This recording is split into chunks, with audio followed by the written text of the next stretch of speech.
for some clarification, I hold myself to a weird standard where I have to be correct when the information I'm providing. So instead of being 48 million, as I said, I checked recently and it's 40. It's 58 million listeners that Taylor Swift gets a year. So I just wanted to clarify that stuff up while I'm thinking about it. And there are other stuff before I release this stuff that I don't mean anything against Columbia or anything. So Okay, so on this episode of like a weird episode of my podcast, we're gonna talk about the VMAs. Now I know people are gonna say, "Well, you're very late on this VMA information." I think that is fair. I think it's a weird thing because a lot of people do not watch the VMAs. They're like, "Oh, the VMAs came on." Well, I never actually listened to it, so we're going to see what I basically cover in the VMAs and how basically it happened. Firstly, it took place in New York and it also took place in New Jersey for the performances, which I think is a great kind of concept for the VMAs. I think that's they did a great job. And there were 3 hosts, but I think I only saw Nicki Minaj and Cool J host the VMAs. So I think that is also great. However, they said this is the most diverse group of people they've had for performance, which I think that is true. I think that is unique in the way that they said it, but it is true. I think, but I think this, and so I'm gonna talk about 2 of these categories, 2 of these artists really real quick, and I think they're not gonna be a surprise. I think to many people, and I say this because I've had a few weeks to reminisce on these awards, and I think I know people are gonna say I'm kind of late, but I did kind of want like opinion on it of this that I kind of could kind of relate to and not necessarily seem rushed to make. So firstly, the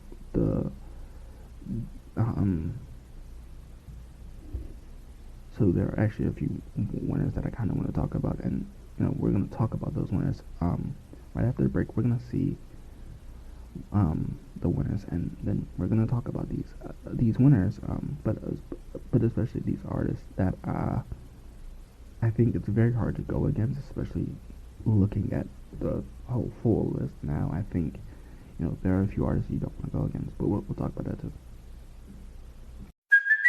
Hey, it's Kaylee Cuoco for Priceline. Ready to go to your happy place for a happy price? Well, why didn't you say so? Just download the Priceline app right now and save up to 60% on hotels. So whether it's Cousin Kevin's Kazoo Concert in Kansas City, go Kevin, or Becky's Bachelorette Bash in Bermuda, you never have to miss a trip ever again. So download the Priceline app today. Your savings are waiting.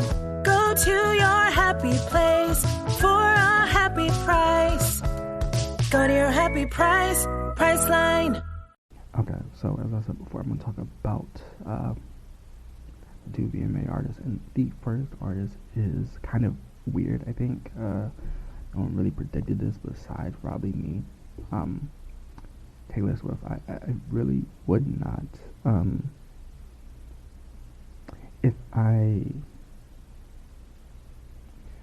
It's very weird for me to hear, but also for me to listen, because these past couple weeks I've experienced things that I normally wouldn't experience, right? So and I say this with no disrespect to anybody, but I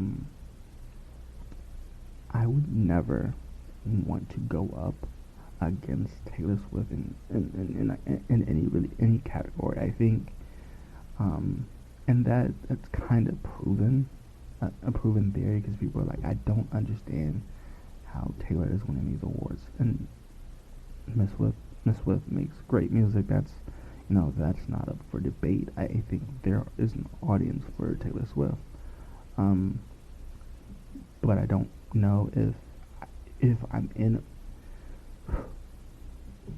in a award category and the slot is Taylor Swift. It's not a given you're going to win against Taylor Swift. And I wanted to make sure I speak facts and logic behind it, but I think when I am recording this, Taylor Swift gets an average of 48 million monthly listeners on Spotify, which people can say is half bots or all bots, but it's very hard to prove it. I think we get into this part of, can you prove it? Can you back it up with evidence? And it's hard to say that you can. Now, video of the year, depending on how you determine video of the year, goes to Taylor Swift, which, as I said, if you're in a category with Taylor Swift, it's very hard for me to tell you with confidence you're going to win that category. It's very hard. Like, the odds of you beating Taylor Swift is like, well, it's a 1 to 4 category, but we'll go one and two every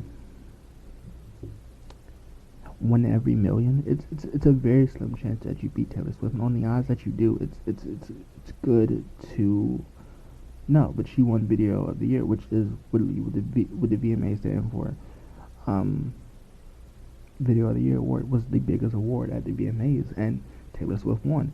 Now, I didn't know this at the time, but there was all women producers that made all these videos of the year, and one being the one with Drake and Future, that was a sample of Tim's Higher, which I think Tim's Higher isn't a great song. It's a great song to me, but Video of the Year, Taylor Swift won that with a small documentary video that she re-released, and it's 10 minutes long, and it really falls to me under a short film, but that is very hard for me to say you're going to beat Taylor Swift. On the second hand, I do like to mention that she does have an album coming out October 12th, which is closer now than when she said it. It's closer to when. It's very much closer. October 12th seems very close. But it's definitely a weird thing to kind of mention. I think if you listen to it, you're like, I did not know that. But she has a new album on the way on October 12th. I just wanted to mention that. And I do think it's very noticeable that all the people that were edited these films were all women for these songs that people are crazy over with their artists. I think that is something to really enjoy, because it's very rare for an all women to produce, especially famous music videos that will be one albums of the year, which I think is also great. Okay, so the second artist now, but the first artist when I was thinking about it was The Weeknd. It's very hard for me to say that if you're in the category with if you're in a thick category with R&B, unless you're Chris Brown or R. Kelly, I promise you I'll make a point, but unless you're Usher or somebody, you're not going to beat The Weeknd in an R&B category. It's just not. It's not in the best odds. The Weeknd has won for Dawn, his new album, but also for his last album, After Hours, and he is still winning awards for both of these performances and all. And I think it's very hard, and I say it with Taylor Swift too, but it's very hard to beat them. And that is something I think many people do not understand between these two artists, of how they're getting their fan base and how they keep winning awards. But it is true. I think you run this risk of that. So the second thing is, the first part of the show is the best collab announcement by Quavo and DJ Khaled. They bring out the award, and to no surprise, it is Lil Nas X and Jack Harlow's Industry Baby, which did amazing numbers when it came out, and it's still doing amazing numbers.